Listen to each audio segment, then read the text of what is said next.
Welcome to the Visibility Strategies for Women Entrepreneurs podcast, where we empower female business owners to step boldly into the spotlight and claim the recognition they deserve. I'm your host, Tori Barker. I'm passionate about helping women like you transform your visibility into tangible business success. Each week on this show, we'll dive deep into game-changing strategies, share inspiring success stories from women who've mastered their visibility, and offer practical, actionable advice you can implement immediately. Whether you're just starting your entrepreneurial journey, pivoting your business model, or ready to elevate your existing presence to new heights, you'll discover effective approaches to create exciting opportunities and expand your reach. So let's harness the power of strategic visibility and grow your business together. Welcome to the show.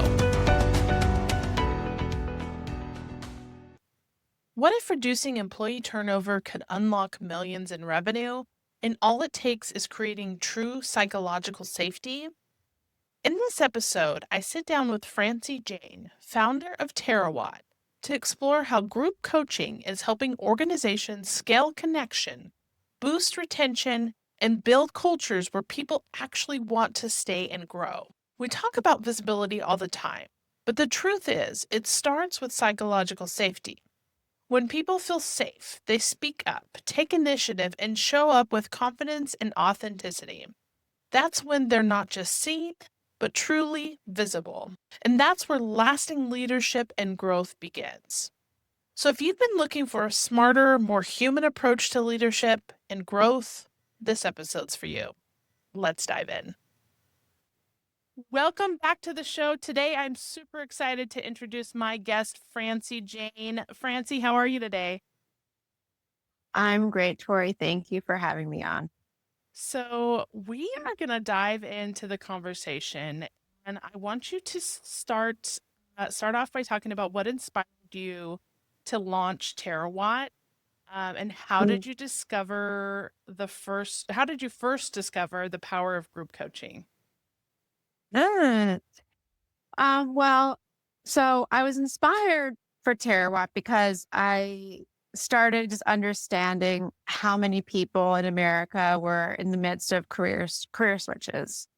And so there was a conversation in like a presidential debate, it's kind of random, but about how many manufacturing jobs had been lost and all these millions of jobs that had been lost over the past 20 years. And so I did a lot of digging to see, like, was that right? Is that true?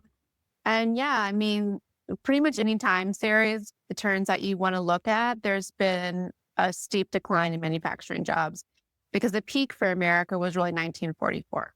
So really, you can say any time series, there's been a huge drop in manufacturing jobs. So, but I was thinking, wow, well, if you think of a typical person working in a manufacturing job, that's not someone who went to college. And therefore, in colleges, they're often there's career services. And they'll help people with, job change or people post jobs on these boards for the college graduates, blah, blah, blah. But I know that didn't exist for my high school. And I'm assuming it for many high schools, it doesn't exist. And so I was thinking, who helps those people? And who helps people who that career transition?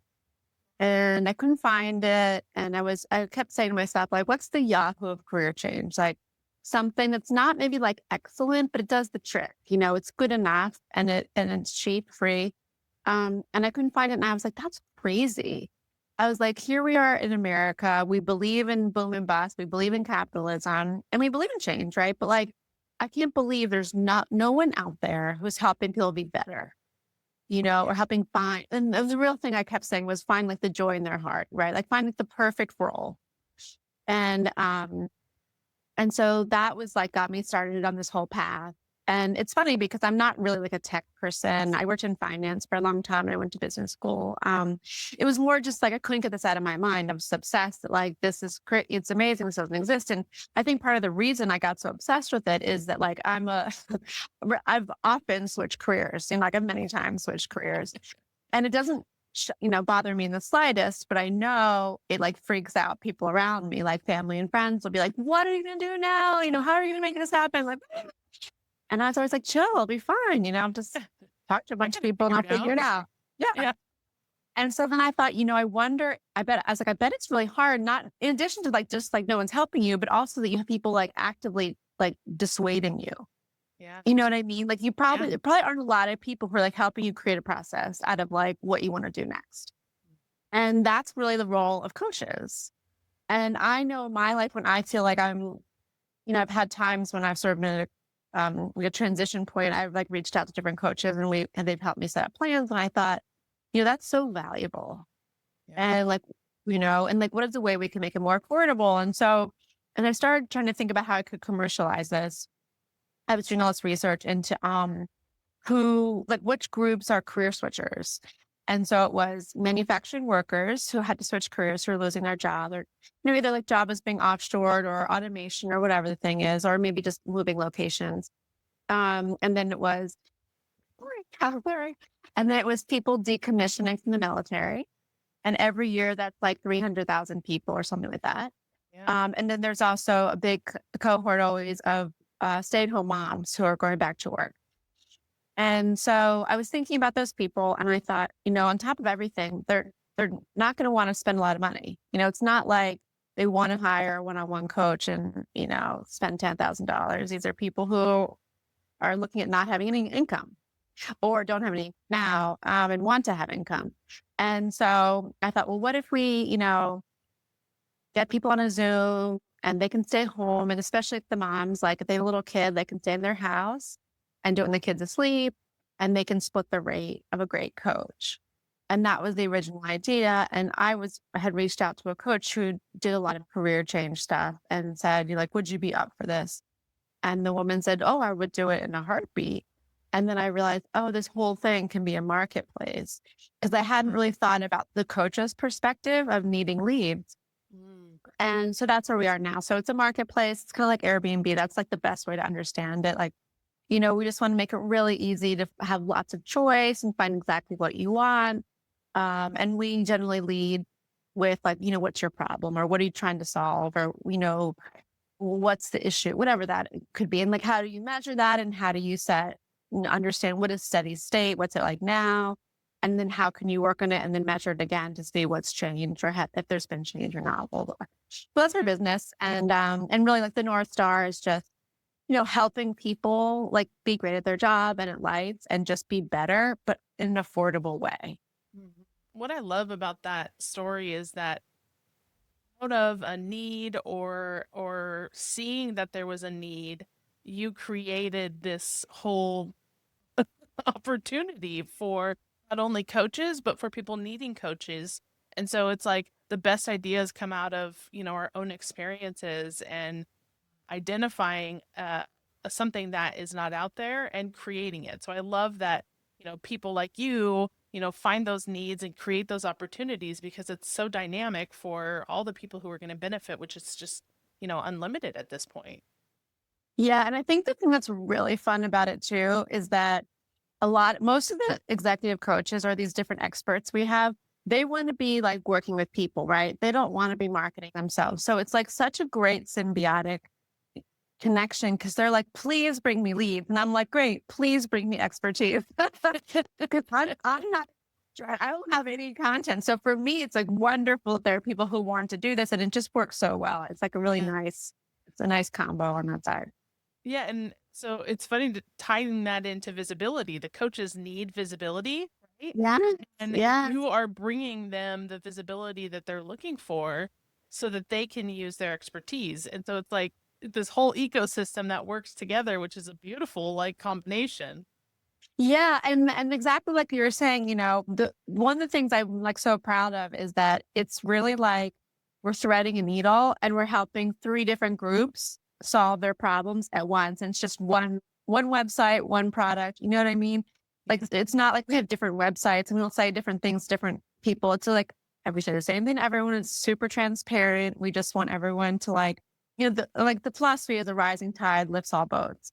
Absolutely. Right. And so we're just trying to like make it better for everyone. And, and like you said, like visibility for the coaches, but also, visibility for the person who's hiring us, like making them look good, or visibility for the employee. How can they raise their hand and want more, want more professional development, want to do more, want to go further.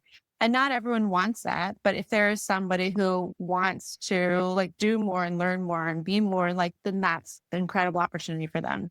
Yeah, absolutely.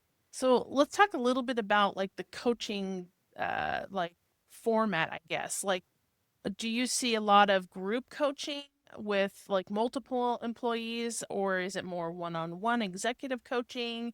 And how does that differ? What are you seeing the most of? Yeah. I mean, our pitch pretty much is like, listen, we will find you a coach, whether it's one-on-one or a group.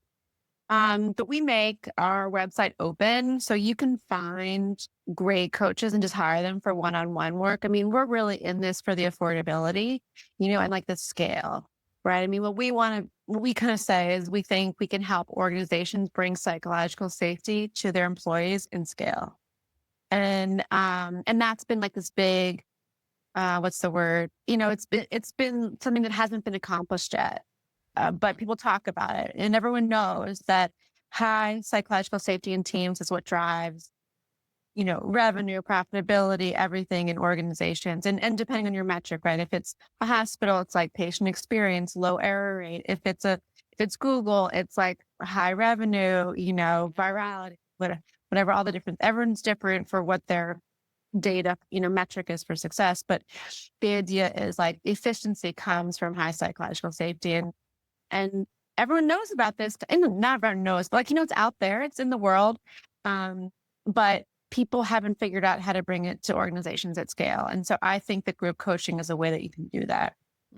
And the other beauty of group coaching is the collaborative aspect of it, right? Yeah. Like one-on-one Yes. coaching is amazing because you get individual attention and you work on specific things, but there's also something that is really dynamic about a group coaching situation because you get that one-on-one, interaction with the coach, but then you also get to learn from everybody else in the room.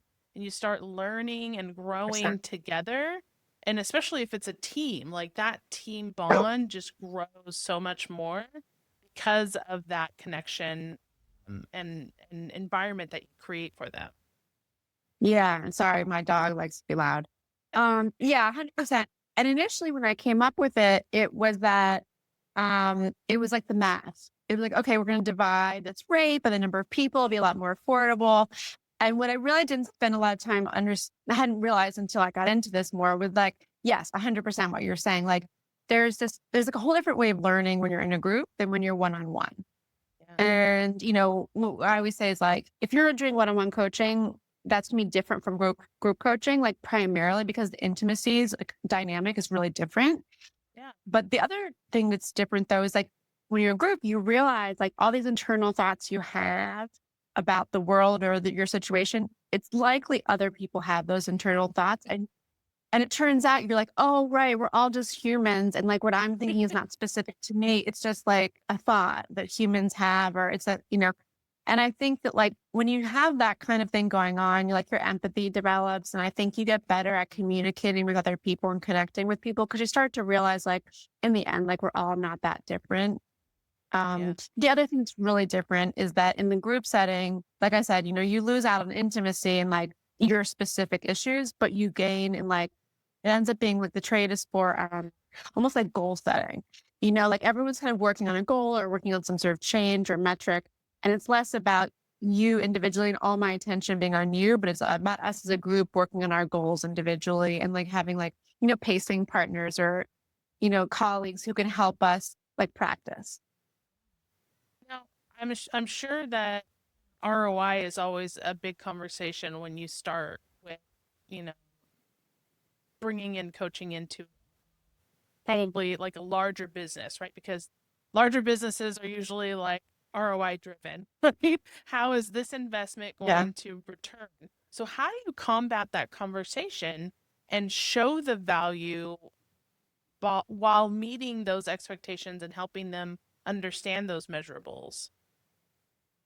Yeah. So what's really cool is that human capital investment is one of the highest ROIs like out there.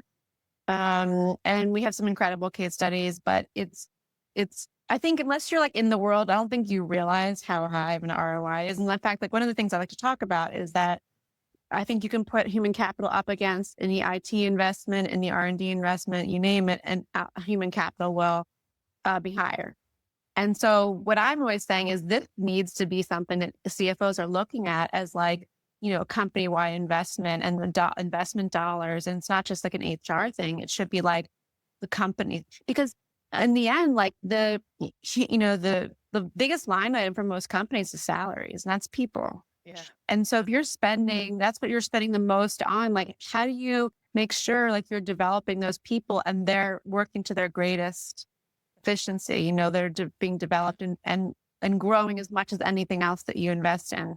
So, I mean, just for like, here's a crazy case study. So one of my coaches, who is super cool, and he's like developed content and all sorts of stuff. And his content is called Opposite Strength. And his content was bought by a healthcare system in Colorado. It was 4,500 people, employees, and they're in like, I think Colorado Springs, which is a smallish town in Colorado. It's not the biggest in the state. And they had above average employee turnover. So like average for hospitals is like 20% has turnover rate, meaning every year, 20% of their employees leave. And they were at 24, meaning it was worse, right? It was worse for them. And so they were like, this is concerning because we're in a small town. It's hard to get people to move here. It's not like we have this huge opportunity of like the existing people who live here. And so they decided to invest in psychological safety. And so they did a lot of group coaching, was opt-in with this coach's like content. And what they saw was super cool. And they're able to like reduce employee turnover every year by 1% to 2%. And by year 9, they're still doing this thing. It's like group coaching, opt-in, all stuff. The CEO was involved. And by the 9th year, they got to 4% employee turnover. And that's an incredible drop, right? Which is great. And then they started winning a bunch of awards as like a hospital that was like really like great with the metrics and efficiency and all this stuff. And then it turned out that the difference between 24% employee turnover and 4% employee turnover, that was $32 million a year. Oh my God. So they were spending a lot of money in recruiting and on training and who knows what else, right? Temporary workers. Yeah. And so when everyone's like rocking and rolling, they're happy, they're efficient, their psychological safety is high, they have tons of excess cash, and they can now switch from being defensive to being offensive. And they can say, okay, for $32 million this year, are we going to like build a new facility?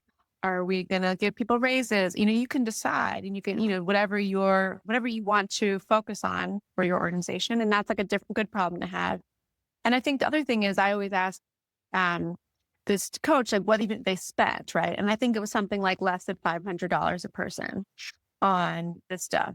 And so it's not even like they're spending $1 million a year to save $32 million. It's much, much, much less. And so, and really, I think also that one of the reasons it was so dramatic for them is that hospitals are particularly hierarchical. And I think they have particular problems. Hospitals typically don't provide management training for their employees. It's really just science and math, and so it turns out, we're all dealing with humans, and humans are different beasts than facts and data and science. And it's helpful to understand humans and how they think. And so I think all of that came into play, but I think about that all the time. And that's really an incredible example. But that was very specific to them. And I think that's also what's cool is that it doesn't have to be using this one content like opposite strengths. There's so many ways to work on psychological safety, and it doesn't even have to be that much spending. I mean, there are a million books about it. And so it's really doable for organizations to get on this sort of path and help pull stuff out. And that's, like you said, an incredible example of ROI. Yeah, it's and I think he calculated it's something like 32,000% or something. It was an absurd number. You're just like, oh, I don't even know if that's a real number, but it's just crazy high. And I think that even if they had gone to like, let's say 18% employee turnover, that would have been a big impact for them. Yeah. And so it may not always be that everyone's going to have such a dramatic change, but it never hurt. It's like, there's no downside, it's like Right. increasing psychological safety, and it's not that much money. And especially if, you send people to conferences, it's a drop in the bucket compared to a conference cost. Yeah. And how do you continue to build and grow that bench of coaches, if you will, that you guys have on staff? How do you make sure that you have the right people in place for the opportunities that come your way? Yeah, good question. So, well, I've really built this for coaches. Like, it's really, it's meant to be like high in psychological safety, but also like we lead with trust and we lead with treating people well. We're not trying to take advantage of anyone, and like, and ultimately, and that structuring really helps, because one of my jokes is like, the executive coaches are like, like negotiating ninjas. Like, they know every which way they could be like, screwed over. And so you can't do it, A. So don't even try. And then, but also, like, in my heart of hearts, I don't want to be doing that. I just want to be like starting a business where like they're happy and I'm happy and they stay, because to build a marketplace, you have to have people stay and then more people come. So the whole thing, like from the beginning, was, okay, well, how do we make this attractive for coaches to want to stay? So that's the first bit. And then a lot of people I know from college, actually, as we've gotten older, have become coaches, executive coaches. And so those were like my initial people that would reach out to friends I knew who I knew were coaching and saying, hey, I'm starting this marketplace. And they give me a lot of advice about what they wanted and what they would be willing to do. And then what's happened is it's like semi-viral. I mean, the good coaches just recommend other good coaches because they care about their reputation and they only want to have like good people around. And I'm also make it really important that like anyone who's on the platform has a really good heart and they're interested in helping people. And like, there's no like get rich quick stuff. There's no, there's no like, there's nothing yuck. Everyone has to like have like, yeah, exactly. Like, everyone has to like have their heart in the right spot. And I spend like at least an hour with every coach, and then we do a criminal background check. And one thing I'm really proud of is that, we don't have an academic requirement, because if you're talented, you're talented. And so you have something to share that you think more people should hear about than like, I want you. It's not like, hey, you have to have these requirements and then that's great, because there are plenty of people that have degrees and things who aren't great. So I'm not going to make an artificial, hurdle just for the sake of it. And so, and we've gotten a lot of super interesting coaches that way, because they're just doing stuff that's like different from other people. And that's what's interesting. It like provides a diversity as well. So you have all different kinds. And so if someone's looking for something really specific that we don't have, then like my joke is like, I'll send out the bat signal and we'll find it. But usually the problems are a little bit more, like they're not hard to diagnose and supply, proposals for. So like right now we have like 80 on the platform and another like 10 coming in who've completed onboarding. And, usually you can get enough proposals that the buyer is like really happy with what they have to choose from. Yeah. But, if someone did something super specific, like we had one time, we didn't actually end up having this proposal, but someone was looking for like neurodiversity coaches. Yeah. And I was going down this path and I was like, okay, we're going to have to find a few more, because I had like a few on the platform, but I wanted there to be more selection. They ended up not going forward with that, but like that would have been an example of something that we don't have a lot of, but we could definitely find one. And so that's sort of how I think about it. Like, I don't think it should be hard, because people should refer, again, like we try to lead with trust and like collegiality and, so that it's not like coaches don't feel like competitive with each other and stuff. I think that's the best, like you talk about building a team in a collaborative environment. Like that's exactly what you do internally. So it's a great way to lead, by example, for sure. So let's wrap this up with, if there's a business owner out there who is looking to be more connected or collaborative with their team, but they don't know where to start. Like, what's like the starting point for them to maybe realize that they need coaching, or find that opportunity to get to this point where they can build a business through that? Okay, so that was a great question because I just gave a presentation on this. I was just pulling out my notes for it. And so it's super interesting. So here's some examples that might be helpful and people can think about it if this resonates with them. So when psychological safety is high in an organization, you have innovation, you have efficiency, you have good conversations. When psychological safety is low, the effect is reduced productivity, a high number of sick days, and an atmosphere of tension, silence, and blame. In addition, when psychological safety is low, the impact for individuals is they quit or they experience burnout. I think that's really, really interesting. And I was just told about a book it was called like the villain game or the blame game. And I was laughing because this whole description of like what can happen in this dynamic in organization is basically exactly what low psychological safety is.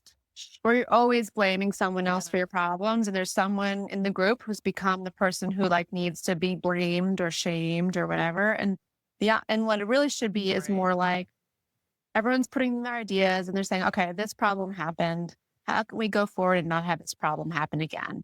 And we're all probably at fault for this. So let's all come up with a solution and move forward and just rock and roll instead of, oh, Sam, you did a crappy job there. Like you're in the doghouse this week. I mean, that doesn't help anyone. And then it's also like, I don't know about you.